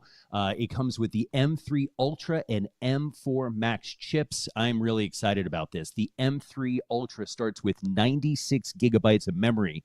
It could go all the way up to 512 gigabytes of storage as well. And it is fantastic. M4 Max, I hope you're sitting down. This starts at $1,999. The Mac. What? Are you all right? Yeah. The I just swallowed some coffee through my nose there. I'm sorry, Fisher. I would lower here because the Mac Studio with the M3 Ultra starts at $3,999. So four new updates, and it is fantastic. It's for an Apple fanboy like myself. It is an exciting time. So, I mean, does it work with Apple the way it works with a lot of products? If you wait 6 months, it'll drop in price. But of course, in the world of tech, 6 months is like, that's old news then. Yeah, and it depends on the device, right? So iPhones, which come out more frequently, these iPads and the Macs and the Mac Studios, especially the Mac Minis, that's another version of the desktop. They're, again, I mentioned the Mac Studio, the last release was 2022, right? So those are few and far between. You never know. There's always rumors. People are guessing. With the iPhones, the Apple Watches, things of that sort, those are typically every year. So yes, as you get closer to September, the iPhone typically drops because the new ones are going to come out and they're trying to get them, out of the stores and off the shelves, all that stuff. Oh, so they'll get rid of it. Okay, good. Get rid of it with us. We'll take them. Apple also announced a couple of high-profile postponements too, right? Yeah. Absolutely. They announced they're going to take a little longer than they thought to roll out the updates to Siri, which is their voice assistant, and it's based on the back of Apple Intelligence. There were supposed to be more functionality where you can ask Siri things if you needed a passport number because you're booking a flight with Delta, that the interoperability, you'll check me on that. Okay, thank you. Between apps would be more integrated. The ability to do things at home better in terms of asking Siri to do certain things. The company says, Apple says, it anticipates rollout of a more personalized Siri to users in the coming year, which, if you speak Apple, means 2026.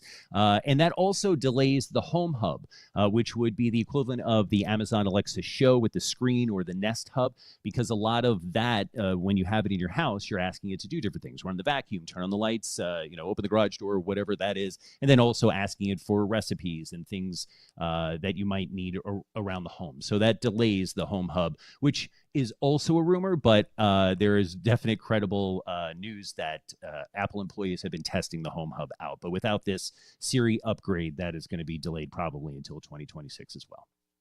And Fisher, we got about a minute left. We talked a few weeks back about China's new AI competitor, DeepSeek. Reuters now reporting they might get banned from the U.S. from all the government stuff. So where does that stand?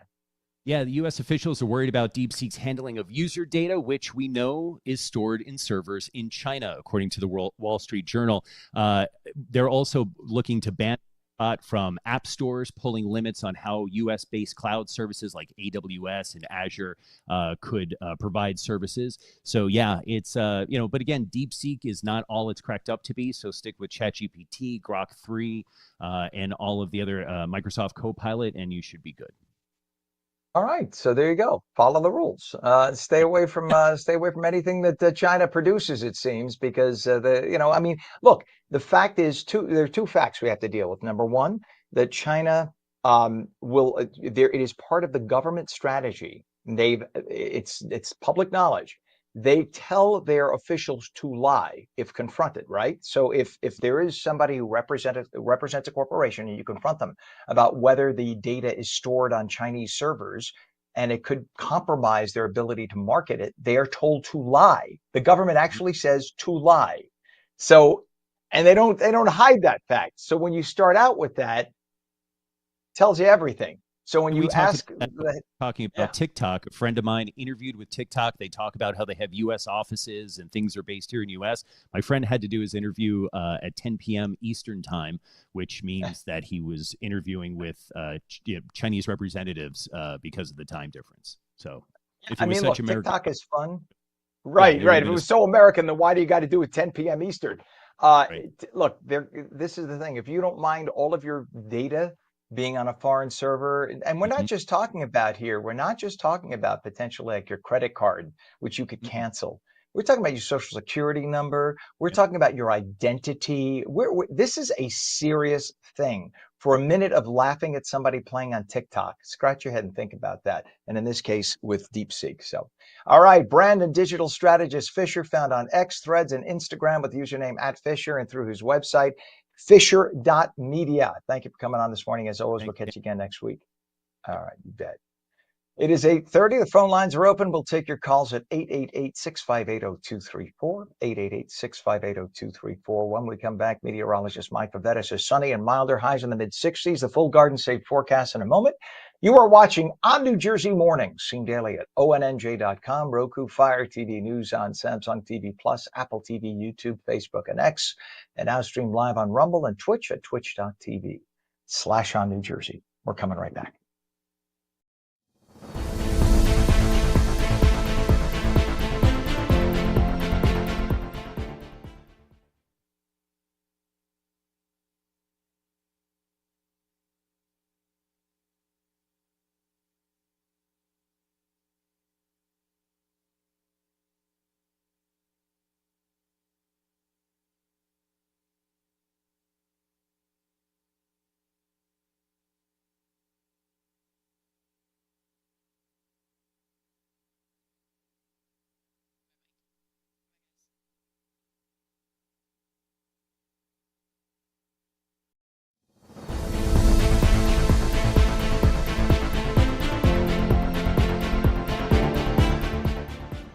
And a very good morning to you. It is Monday, March 10th, 2025. It is 40 degrees at 8:30. I'm Ken Rosato, and welcome to On New Jersey Morning. Sunny and milder, highs in the mid-60s. Meteorologist Mike Pavetta with a detailed Garden State forecast on National Napping Day, Mike.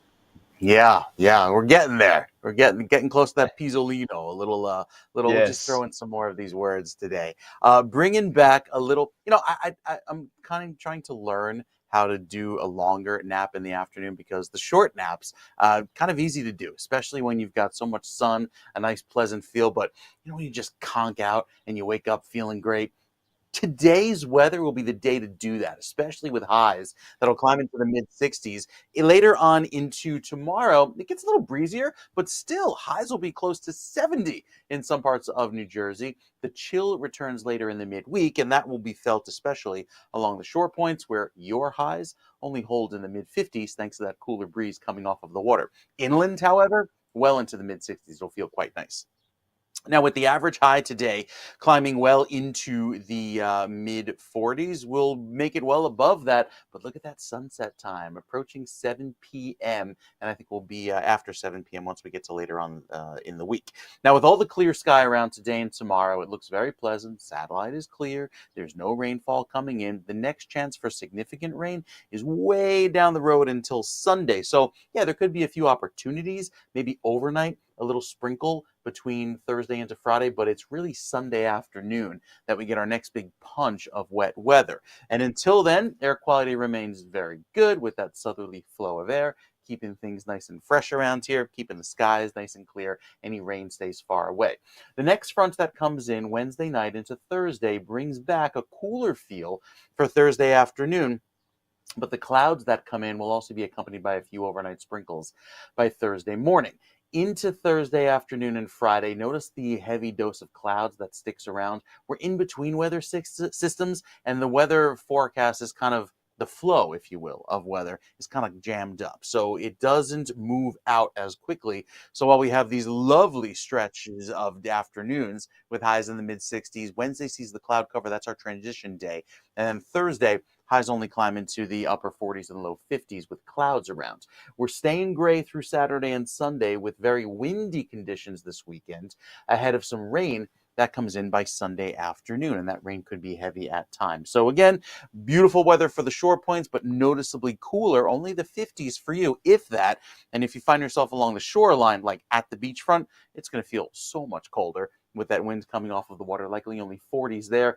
Thursday and Friday, car staying cool, and then Saturday and Sunday, mild for you down the shore, but they still have that chance of rain by Sunday. Ken, this is the time of year where it's so warm, it's so beautiful, inland, away from the coast. People go, oh, it must be beautiful. Let's go to the beach. And then you get to the beach by 2 p.m. and you're freezing there in your parka because you didn't realize it's 39 degrees along the shoreline. Yeah, the ocean lags behind by about 4 to 6 weeks, right? So whatever temperature it is 10 miles inland, deduct 10, 15 degrees when you get to the ocean, plus you get the breeze right at the shorefront. Yeah, So and that's what makes it so tomorrow, nice in the summer. tomorrow, that spread could be as much as 30 degrees between the warmest location in the Pine Barrens and right on the shoreline, because you have such a big difference this time of year. Yikes. So go visit your family at the Pennsylvania border. It'll be beautiful. All right, Mike. Thank you so much. We appreciate you.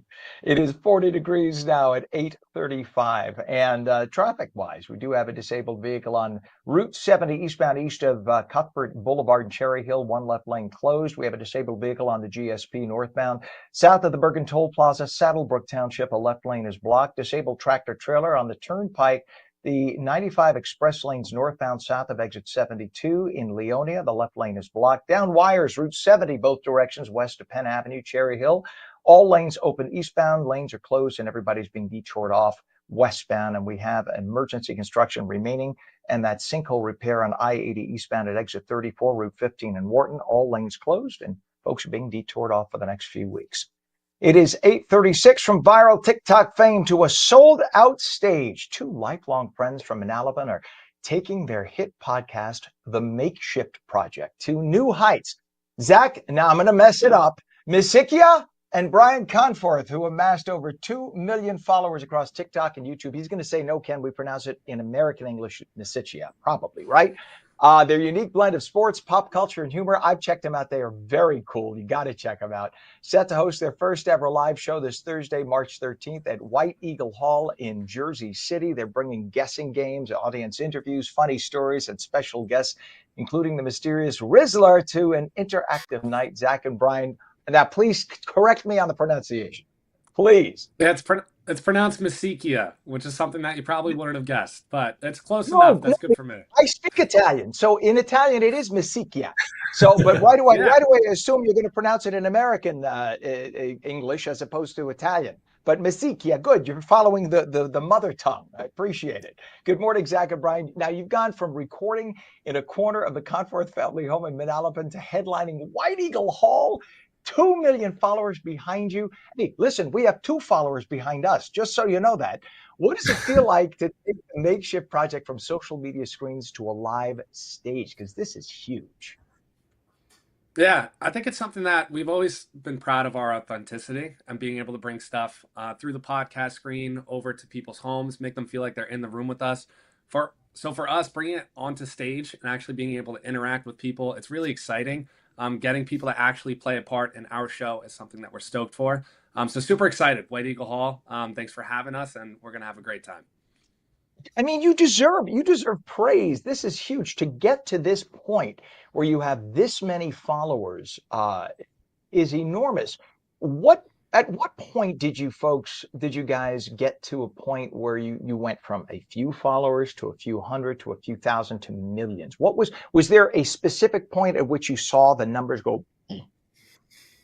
Yeah, I don't think there was a specific point. I think it was pretty gradual. We ended up first posting our first video about 4 years and change ago. And it got like 5,000 views, and we were shocked that it got even 5,000 views. And then the second video, it took off. We got like 300K, and it went up to 600K. And we said, we got to do something about this. We got to capitalize. And over time, we've posted 1 to 2 to 3, and now we're posting 6 times a day on short form platforms and 1 long form podcast a week. I think the biggest thing is consistency, and we've been super consistent over the past 4 years, and that's what's gotten us the followers and the views. And it's given us the opportunity to quit our jobs and do this full time together. Isn't that awesome? That is just fantastic. And for everybody who thinks it is so easy, you just sit there and talk, there's more to it. I mean, I'm sure you do a lot of planning before you sit down and do your podcasts. Tell us what the typical day is and all the platforms you're on too. Yeah, so when we're in a filming day, it's once a week. We head down to the studio and we film like 2.5, 3 hours worth of content. And with our basketball page, Makeshift Hoops now, we're also filming an additional hour of content. And the prep really is, day before, day of, whatever ideas Brian and I have. I'll prep one half, he preps the other. We don't know what each other is going to give to that other person. So being able to just plan, go in there, just be our authentic selves. Try and make fun of each other, try and have the conversation and make those people feel like they're in the room with us. That's kind of what we go for. So that's the typical day. I mean, of a filming session. Outside of that, we're just going to events, trying to promote and expand the brand. Oh man, Zach, and you and Brian, you have this live show coming up. It promises guessing games. You got audience interviews, funny stories about your friendship. Give us a sneak peek. What is a crazy story or a moment from your years as your best friendship that you have that your fans are going to hear about Thursday night? Thursday night's going to be awesome. So after the past couple of weeks, we've been prepping it and we've been going back and forth, writing out like full Google Docs of like exactly what we're going to do. We have a bunch of special guests that we're super excited that are coming to the show. One everyone knows is the Rizzler's coming, but we also have a few other special guests, and then we want to keep it very engaging. So we're going to do a lot of stuff with the fans, with the audience, bring a lot of people on stage to be a part of those type of guessy games and like sort of that game show vibe. It's going to be awesome. We're going to have prizes to give out. We're going to hang out after the show, and the special guests are super exciting. We have a comedian opening up for us, and our good friend Alex Day is hosting the show. It's going to be a really fun time. It's big. I mean, and by the way, why did you pick Jersey City's White Eagle Hall? Because that's historic. Is that why you wanted the cool, intimate vibe? What was the reasoning behind that? We live here, so we wanted to bring it home. So White Eagle Hall I is love probably that. like 10 minutes away from me over here, and Brian's probably 10, 15 minutes as well. And being able to just, represent ourselves in a community that we've grown up in, we're proud of, being Jersey boys ourselves. It's exciting. So can't wait to get out on stage. I've been there for several different shows in the past. So to be able to be on the stage ourselves, it's really exciting. I was going to say that must make it all the more special, the fact that you've gone to see other performances at that place, and all of a sudden you guys are going to be the headliners. People are going to be packing the seats to see you, and rightfully so. That's phenomenal. And you mentioned the Rizzler, who's sparking a lot of buzz, of course. Without giving too much away, what can you tell us about what they're going to bring to the night? It's gonna be awesome. If you've ever seen some of his videos, he does some bike tricks. So those are kind of awesome to see, and to see them live, I think is going to be a lot of fun. We're also going to do a game. We're going to do a Riz rating game. We're going to bring 5 people on stage, and the Rizzler is going to rate people in the order of how much Riz they have, and then we're gonna try to create a viral video on the stage with everybody in the audience and everybody on stage as well.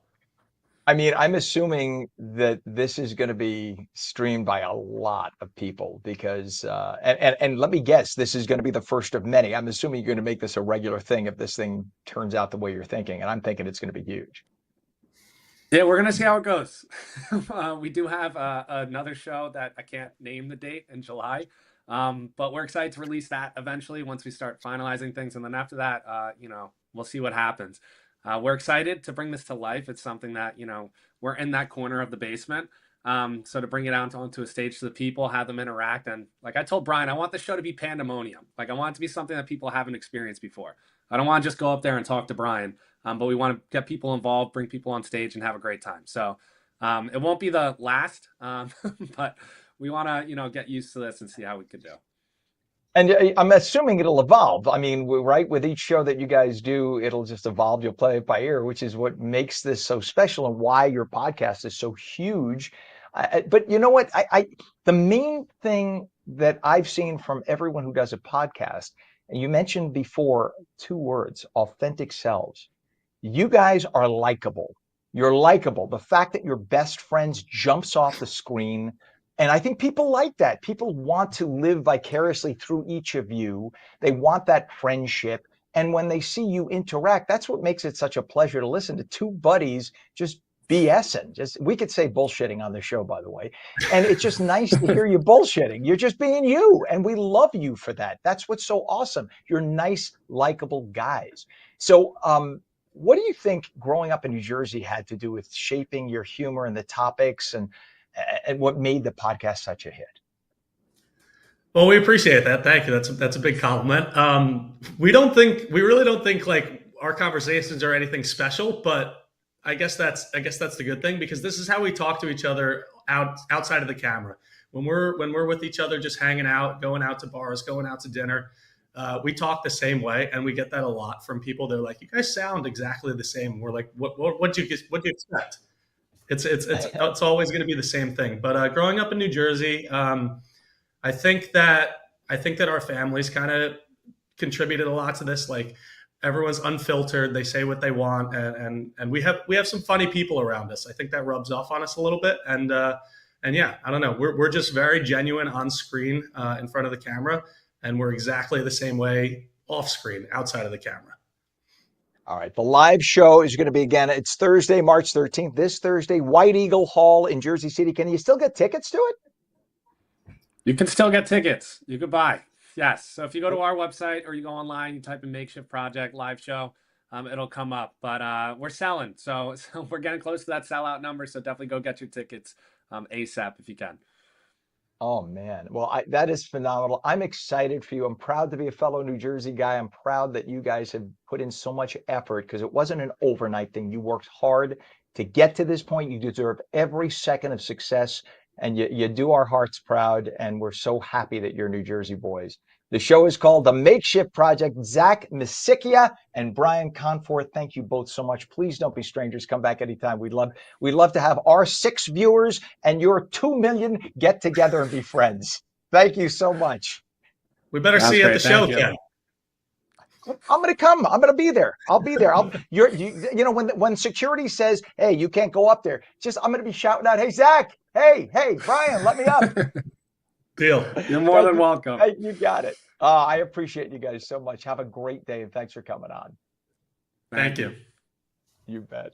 All right. It is now 41 degrees. It's exciting. I'm excited for these guys. They are absolutely hardworking to do what they did. They put together a lot. It's not just a matter of, turning on the mics and talking. You heard they prep.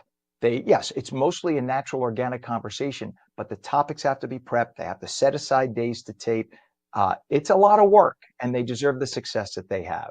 It is 8:47 right now, sunny and milder, highs about 65. Meteorologist Mike Pavetta returns. Full Garden State forecast, and we'll take your calls at 888-658-0234. You're watching On New Jersey Mornings. Do not go away. We'll be right back.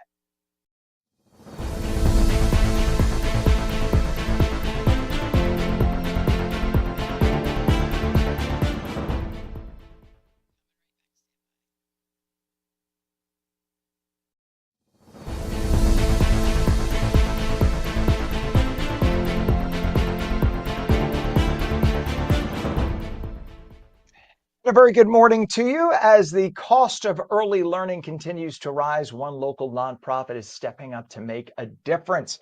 Preschool Advantage, based in Morristown, is now accepting applications for the 2024-25 school year, offering tuition assistance to families in need. And joining us is Nancy Bangiola, who is the Executive Director of Preschool Advantage. Nancy, thank you so much for being with us today. Good morning, Ken. Thanks for having me in. You bet. Let's start with the big picture. Research showing that preschool can set the foundation for a child's success in school and beyond. I remember in New York City when they made universal preschool and universal pre-K, how important it was, right? So for kids who don't have it, their learning skills, their reading skills are really hindered. But those who learn to read at 3 and 4, their foundation is set. Tell us why early education is so critical and why that age is so important for children and families who might not otherwise have access. What a great question, Ken. It is. It's that foundational start and beginning that really is the platform for the rest of the learning for this child. And the opportunity to go to school at 3 and 4, where you're going to learn, sure, your letters, your numbers, a little bit about reading and storytelling, a little bit even about arithmetic and how numbers work, puzzles and how things fit together. But the most important thing you learn at 3 and 4 in that preschool setting is that social and emotional learning. How do I get along? How do I share? How do I say what I need in a classroom while I listen to the needs of others? It's the place where we learn that everyone else's feelings are as big and as important as mine, and I have to share space and room with other people in the world. It sets a child up for success in a classroom from kindergarten onward. In study after study, and you're right, from New York City to Boston to the University of Chicago, all over our nation, they're studying big groups of children who have the opportunity to attend preschool. Study after study shows that a child who attends preschool is far more likely to finish high school, far more likely to stay out of juvenile justice systems and discipline, far more likely to go on to 2 and 4 year colleges, to be gainfully employed as an adult, to be the leader of a family that then goes on to educational opportunities themselves. It just sets the child up for a lifetime of success. And not every child can access that opportunity here in New Jersey because it is so expensive. Yeah. And Preschool Advantage has been helping families, I know, in Morris and Somerset counties for about 30 years. What inspired the mission, and how does your organization make that difference for local kids and their parents so these kids who otherwise wouldn't have the advantage can at least be on an equal footing? Right. So about 30 years ago, our founders, Jill Lasser and Stuart Lasser, were sending their own child to preschool, Hal.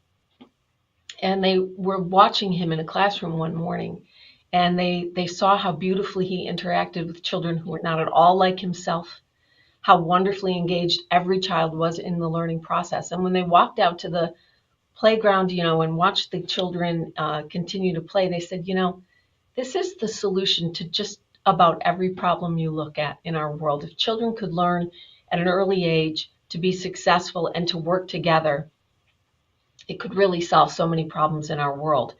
And they had the ability at that time to fund a child who wasn't their own in preschool. And so they did. They just sent one child that first year. And then the year after that, they asked some friends to join them, and they sent a few more. And the year after that, they found a young lawyer, me, who incorporated them and became a 501c3. And we sent far more children that next year until finally, 30 years later, we're sending 100 children every year to preschool, both 3-year-olds and 4-year-olds. Our 4-year-olds receive full academic day funding. We have 30 partner preschools that provide high quality preschools. So we have a whole committee of volunteers who help me and our board vet the preschools that are our partners. And they're the preschools you would choose for your own children. They're providing high quality education. I don't mean to step on you, only because we're starting to run out of time here. We've got about 30 seconds left. I want people to be able to have access to this. So how do they get to the application process? Where can they find you online? Because this is so important. So easy. So we're at www.preschooladvantage.org, and you just go to apply here, and that's you. Apply there. And the last message, if I can, Ken, is so many of our parents think we don't mean them, that you have to be destitute, kind of near poverty. We help the folks in the middle, Ken, those struggling families that are working really hard but can't make it work in New Jersey. So if you think you're not eligible, go to my website. You're going to find out you just might be. Probably you are. All right, Nancy, thank you so much. Please check out that website, preschooladvantage.org.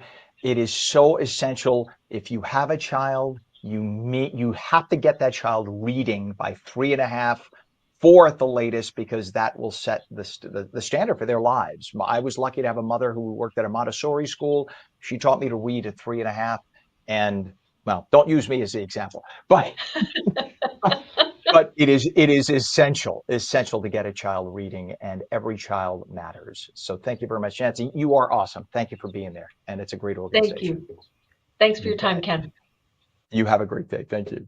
It is 7:54 or 8:54. I'm sorry. This is the damn clock, Mike. It's the damn clock in front of me. I haven't set it ahead. It is 8:54. Let's go to meteorologist Mike Pavetta. Beautiful Garden State forecast today, Mike. I'm going to go take a hammer to the clock right now. You go ahead, do the forecast. I'm going to get a hammer. Where's I hammer? gave up. I gave up and I had to manually set it because I was messing me up too. Just one of those things. It's this time of year. Yeah. If you don't set the oven and the microwave, you go, wait, oh no. Am I that early? No, in fact, you'd be late today with all the temperatures that are warming up and feeling like a late springtime feel. Temperatures about 15 degrees above average today in northern New Jersey, mid to upper 60s. It'll stay sunny through tomorrow with light breezes returning tomorrow afternoon. It's nice and calm today. But look at the long-range futurecast going into Saturday and Sunday. The clouds take over for the rest of the week beginning on Thursday. And then once we get to Sunday time frame, that's when some rain begins to move in the form of a front with some heavier downpours that come through as early as Sunday afternoon, but most likely by Sunday evening time frame, giving us a good soaking. It's rain we could use since most of New Jersey is still in a drought, especially the portion of red down in southern New Jersey, even though over the last 30 days we've had above average rainfall, with the exception of northern New Jersey there up towards Sussex County still going dry, and the rainfall deficit not as bad as it has been. So a bit of an improvement in the drought and milder weather ahead through the end of the month. Climate Prediction Center forecasting above average temperatures for us here in New Jersey and most of the East Coast, but also slightly above average rainfall chances as well, which is something we could use considering this is the dry season. We've seen the burns and we've heard about the fires out in Long Island over the weekend.